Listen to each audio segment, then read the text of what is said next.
सबसे पहले बात इसकी करना चाहती हूं कि कैसे रूस पर एक बड़ा हमला हुआ और सस्ता ड्रोन बड़ा धमाका हुआ। यह मैं क्यों कह रही हूं?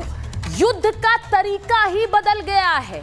अब सस्ते ड्रोन्स के जरिए कैसे बड़ा नुकसान पहुंचाया जा रहा है। इन तस्वीरों को आप देखिए, जो ड्रोन्स जाकर रूस के अंदर हमला करते हैं और उन्हें हजारों करोड़ का नुकसान पहुंचाते हैं, वो खुद कैसे कुछ हजार रुपए के बने हुए हैं, लेकिन वो बड़ी चोट पहुंचा रहे हैं। ये जो आप तस्वीर इस वक्त देख रहे हैं, रूस के जो बॉम्बर्स हैं उनके पास जाता हुआ ड्रोन, उसी कैमरे से ली हुई तस्वीर, और कैसे उन करोड़ों के नुकसान को अंजाम देते हैं ये कुछ हजार रुपए के बने हुए ड्रोन्स।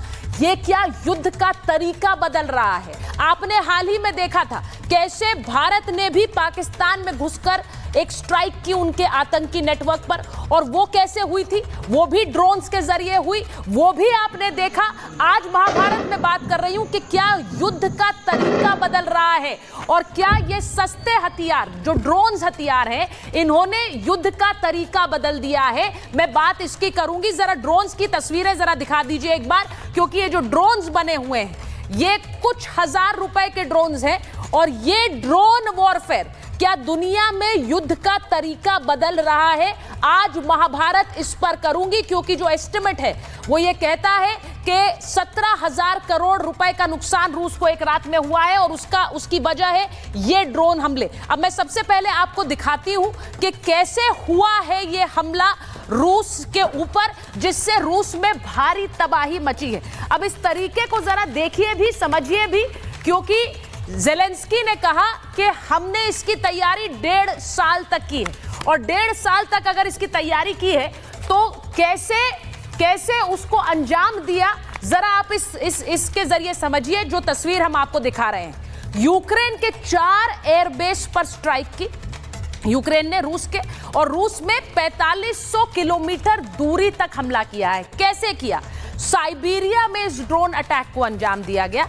ट्रकों के जरिए रूस के अंदर ड्रोन पहुंचाए गए, कुछ इसी तरह से ट्रक्स के अंदर, ट्रक की छत पर कंसील कर छुपाकर ये ड्रोन्स रखे गए थे, कामिकाजी ड्रोन्स, और यूक्रेन ने तस्करों के जरिए इन ड्रोन्स को रूस के अंदर भेजा। अब इन ट्रकों को रूस के जो इंपॉर्टेंट एयरबेसेस थे उनके पास पहुंचाया गया। ड्रोन्स को चोरी छिपे रूस के अंदर तक पहुंचाया। अब जो मूविंग ट्रक्स हैं, कुछ इसी तरह से इन मूविंग ट्रक्स की छतें खुली, उससे ड्रोन्स लॉन्च हुए, और वो ड्रोन्स सीधे जाकर रूस के एयरबेसेस पर तबाही मचाते हैं। रूस के पर 4 ट्रकों से इसी तरह से ड्रोन हमले किए गए।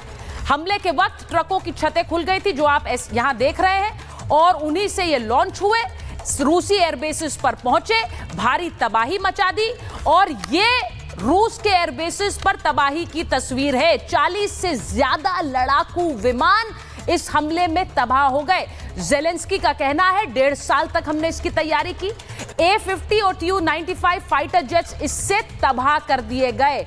उनका यह कहना है कि यूक्रेन से रूस पर लंबी दूरी की मार वो कैसे करते, इसका एक तरीका वो ढूंढ रहे थे, और उन्होंने ये तरीका निकाला कि कैसे ड्रोन्स को छुपाकर ट्रकों में रूस के अंदर तक भेजा, और वहां से ट्रकों की छत खुलकर वो ड्रोन्स कैसे रूस के जो एयर बेसेस थे उन पर हमला करते हैं। ये अपने आप में दिखाता है किस तरह की स्ट्रैटेजी भी थी, और ये भी दिखाता है कि क्या ड्रोन अब नया हथियार है। मैं बार बार भारत पाकिस्तान के बीच जो तनाव था उसकी बात कर रही हूं, क्योंकि उसमें आपने वो ड्रोन्स का इस्तेमाल देखा है। मैं उसकी बात करूंगी, पहले एक जल्दी से रिपोर्ट देख लीजिए।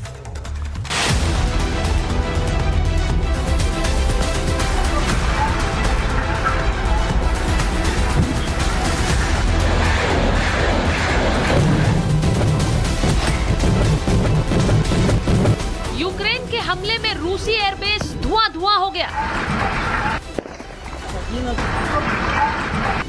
बम बरसाने वाले उसके 40 विमान तबाह हो गए। हमला इतनी सफाई और रणनीति से हुआ कि इसे मॉडर्न पर्ल हार्बर तक कहा जा रहा है।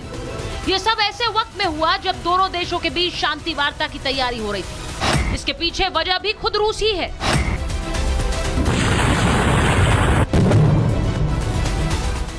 शनिवार को यूक्रेन में करीब 109 ड्रोन और 5 मिसाइलें दागी गई। रूसी ड्रोन और मिसाइलों के हमलों में यूक्रेन में 2 लोगों की मौत हो गई। सुमी क्षेत्र में कई इमारतें तबाह हो गई। अब यूक्रेन पर हमला हुआ तो जेलेंस्की का पारा 7वें आसमान पर था। इसके बाद यूक्रेन ने रूस पर अब तक की सबसे बड़ी तबाही मचाई।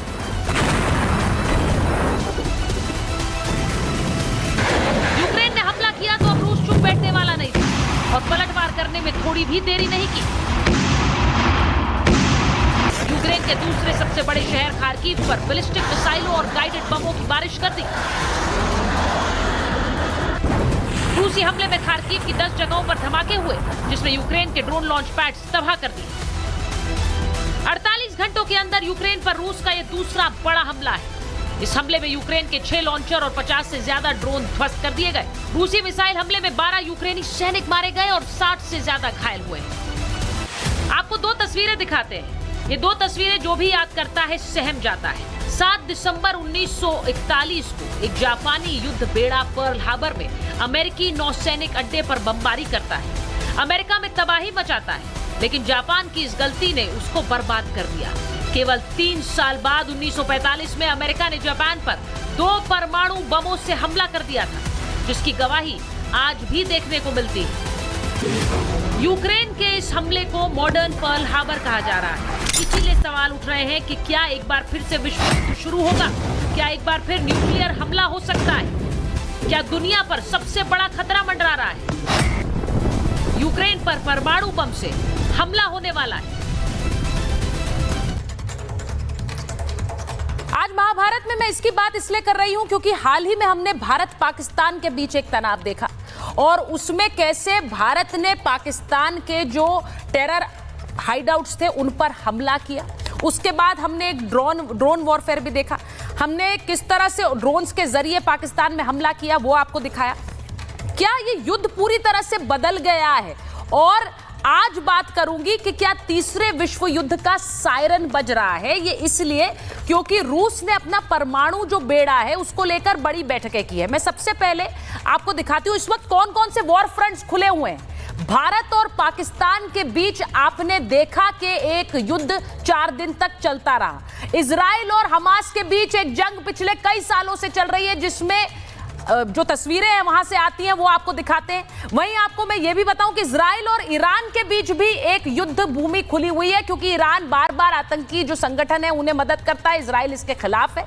ईरान तो इजराइल को ही आतंकी कहता है। इसी के साथ रूस और यूक्रेन के बीच एक वॉर पिछले 3 सालों से जारी है और इसके चलते जो नया खतरा खड़ा हो गया है वो है रूस और अमेरिका के बीच जंग का, क्योंकि सीधे सीधे पुतिन और रूस की धमकी डोनाल्ड ट्रंप को आई है। वो धमकी क्या है मैं आपको दिखा देती हूं, उसके बाद मैं बात करूंगी कि इसका असर भारत पर क्या पड़ सकता है। मैं आपको दिखाती हूं कि कैसे रूस के जो अधिकारी हैं उन्होंने सीधी धमकी डोनाल्ड ट्रंप को दी है। डोनाल्ड ट्रंप अमेरिका के राष्ट्रपति जिन्होंने कहा था कि आग से खेल रहे हैं पुतिन के लिए कहा था आग से खेल रहे हैं, मैं नहीं होता तो रूस के साथ बहुत बुरा हो सकता था। बुरा मतलब बहुत बुरा, लेकिन वो उनका कहना यह था कि मैंने चीजों को संभाल लिया है, मैं गलत चीजों की बात कर रहा हूं, रूस के साथ बहुत गलत हो सकता था। अब रूस की तरफ से जो दिमित्री मेदवेदेव है, पुतिन के अधिकारी है, रूस के अधिकारी, उन्होंने ट्रंप को जवाब दिया है। वो ये कह रहे हैं कि आग से खेल रहे वाले बयान पर मैं ट्रंप को सीधे कहना चाहता हूं कि मैं सिर्फ एक ही बुरी चीज के बारे में जानता हूं और वो तीसरा विश्व युद्ध है, वर्ल्ड वॉर 3। उम्मीद है कि ट्रंप इस बात को समझ जाएंगे। यानी अब खुलकर रूस ने वर्ल्ड वॉर 3 की धमकी दे दी है, रूस ने डोनाल्ड ट्रंप और अमेरिका को।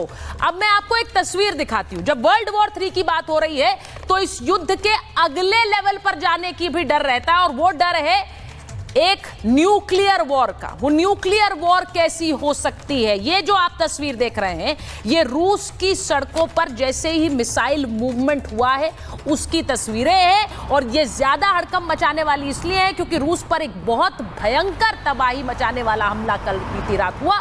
उसके बाद रूस कैसी तैयारी कर रहा है इसे लेकर जल्दी से एक जानकारी भी आपको दे देती हूं कि कैसे रूस में बड़ी बैठकें हो रही हैं। उसके बाद मेरे मेहमान जुड़ गए महाभारत में, मैं उनके पास जाने वाली हूं, लेकिन उससे पहले आपको बताती हूं कि पुतिन ने कैसे एक प्लान तैयार किया है और अब आप सोचिए, ज़ेलेंस्की 1.5 साल से वो प्लान बना रहे थे, पुतिन इसका जवाब कैसे देंगे। यूक्रेन पर बड़े हमले की तैयारी शुरू हो चुकी है। और ये सिर्फ हमला यूक्रेन पर नहीं है, ये हमला दुनिया के अलग अलग देशों को एक साथ और 2 बेड़ों में खड़ा करने के लिए मजबूर करेगा। रूस में एटमी हथियारों का मूवमेंट हुआ है, सड़कों में एटमी मिसाइल्स का काफिला निकला है, जो तस्वीरें मैं आपको दिखा रही थी। एटमी कमांड सेंटर में एक बड़ी बैठक हुई है, कुछ इसी तरह की बैठक जो आप इस वक्त मेरे सामने देख रहे हैं। यूक्रेन युद्ध में फिर से एटमी खतरे का एक डर खड़ा हो गया है। पुतिन ने पहले ही चेतावनी दी थी, ये वो पहले कह चुके हैं कि रूस के अस्तित्व पर खतरा आया तो वो किसी भी